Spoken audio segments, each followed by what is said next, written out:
El Gigantes in Resident Evil 4 were certainly my least favorite enemy out of every bioweapon we encountered in the game. I was drawn more into the creepy, bizarre things, rather than a gray Shrek running around smacking houses into the horizon.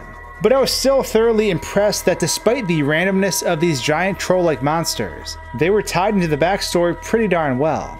The story we aren't really told in Resident Evil 4, but the story we're able to piece together by the clues scattered about. In this video, we're going to be covering all things El Gigante, from their mysterious origin, why they were deemed failures, and so much more. So buckle up because it's going to be a bumpy ride.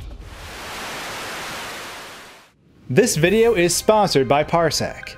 Parsec is a game streaming platform that allows gamers to access video games anywhere, on any device. With CoPlay, Parsec allows you to play multiplayer games online with friends, even if the game only supports local co-op. They're latency obsessed, and can stream games at 4K 60 frames per second. This works for any game, and Parsec even has a built-in friendship and invite system that allows you to easily invite your friends to co-play, share controllers, and play lots of fun games together. And to top things off, Parsec has a new feature called Party Finder, which allows you to join parties with players all around the world to play local multiplayer games online in a way that wasn't possible before. You can download Parsec by clicking the link in the description below. And I want to thank Parsec for supporting me as a creator. Fee, fi, fo, fum. Smashing Leon is so much fun. But wait, how did Leon survive that again? For some reason, getting curb stomped under the heel of a giant only does a sliver of health, when in reality, it should just instantly kill you? Anyways, this area here is where our lore quest really begins for El Gigante. There are 3 instances in which you fight these monsters, which sort of paints the picture of how widespread they really are. The first time Leon encounters one of these beasts is on his initial quest to rescue Ashley when she's being held within the church. Upon entering the arena, the doors around Leon close and he becomes trapped inside. This is when 8 to 9 Ganados erupt from a giant door, dragging out a towering monstrosity. Unfortunately, all these Ganados are slain by the beast before it finally sets its sights on Leon. I think one of the biggest problems I have with El Gigante is that every time I remember it smaller than it really was. I think part of this is due to the camera angle during the fight. The camera is set lower and is angled up, and this choice is because it instills a sense of power in whatever is being viewed. Movies do this all the time, to make something seem more menacing or powerful, whereas angling the camera down at someone makes them feel weak. Now, the issue with this is that this perspective often places Leon's head at or above El Gigante's waist. Although we can run through his legs during the fight, El Gigante never really stands at full height. In reality, Leon is only up to El Gigante's kneecap, and his whole body could fit within an El Gigante's calf muscle. According to the digital archives for Resident Evil 4, El Gigante stand at about 4 times the height of a normal human. This means they are anywhere from 20 to 24 feet tall on average. But this description is still underwhelming in terms of the brute strength. But how exactly did these massive creatures come about? We know they are genetically altered humans, hosting a massive parasite. But how do they actually fit into the story? Let's cover the last bit of in-game lore that we have before piecing all the clues together. The only thing we really know about them is from the beginning of Luis Serra's notes about the Regenerators. In Luis's Memo 3, the notes start off with the following.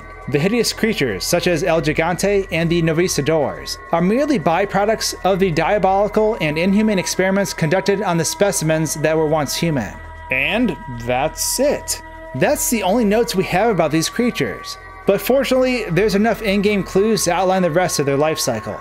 Now, for those who watched my video on the Regenerators, El Gigante sort of stems from that entire path of research. I highly recommend giving that video a watch if you haven't, because it will certainly fill in the part of the experimental timeline that comes after this video. But to start off, Luis gives us a really big hint in terms of tracking down where to find the origin for El Gigante. They're byproducts of the Regenerator project, and so in order to see the steps that led to where they are now, we need to go to the island facility, within the freezer where the Regenerators are at. there's a lot of slightly different variants of the creature, but way in the back is one that looks pretty familiar. It looks like the beginning stages of an El Gigante, except not quite so massive in size. And this makes perfect sense for a lot of reasons. As covered in my other video, Del Lago was step 1 in the process for creating super soldiers. The whole reason Regenerators and all these other beings exist is because Sadler was working towards creating super soldiers that were resilient to weapons and who could be mind controlled.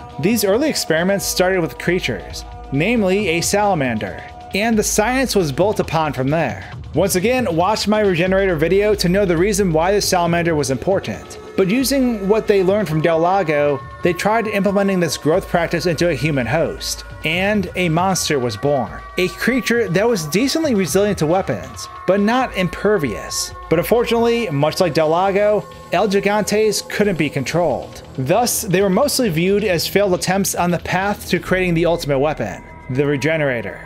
This is why El Gigantes can only be found near areas that are attached to the mine. They became slave labor within the mine, and were ultimately stored inside because they could cause less harm there. Beyond that, they could be destroyed at a moment's notice if they became unruly, by luring them into the fire pit room and banishing them to the molten rock below. That's why the giant room exists where you fight the 2 El Gigantes. And for a few fun facts about this room from a game-breaking perspective, there's a couple neat things I thought I'd quickly mention. 1. The rail system at the very top of the room is actually designed so you can walk on it, but it ultimately leads nowhere. I wonder if this used to be part of the level. And 2. If you sequence break the game and have Ashley with you in this room, the El Gigantes glitch out. Sometimes they freeze in place, and sometimes they just stare at you. Just thought that was worth sharing.